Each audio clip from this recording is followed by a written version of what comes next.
అలాగే ఇందాక చెప్పినట్టుగా 56,040 మంది రైతులు నష్టపోయారని తెలుస్తోంది ప్రాథమికంగా. ఇది 46,000 హెక్టార్లు పైచులకు. అలాగే ఉద్యాన భూమి ఇందాక కూడా అరటి పంట చూసాం, అది ఒక 1,400 పైచులకు హెక్టార్లో దాదాపు 2,230 రైతులు నష్టపోయారని తెలుస్తూ ఉంది.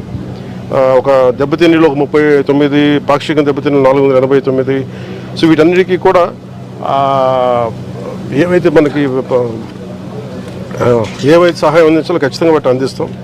అలాగే యాక్సిడెంట్ జరిగింది పాపం, బైక్లో వస్తే చెట్టు విరిగిపడిపోయినాయి, అధిక రక్తస్రావం చనిపోయిన శ్రీ కోయా సుబ్బారావు గారు, వారి కుటుంబానికి మా ప్రగాఢ సానుభూతిని తెలియజేస్తాం.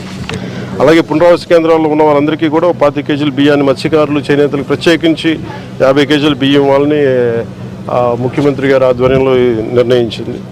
అలాగే బియ్యంతో పాటు కావాల్సిన కందిపప్పు కానీ, పామాయిల్, ఉల్లిపాయలు కానీ, బంగాళదుంపలు కానీ, పంచదార కానీ కూటమి ప్రభుత్వం వీటన్నిటిని ఉచితంగా సప్లై చేస్తూ ఉంది.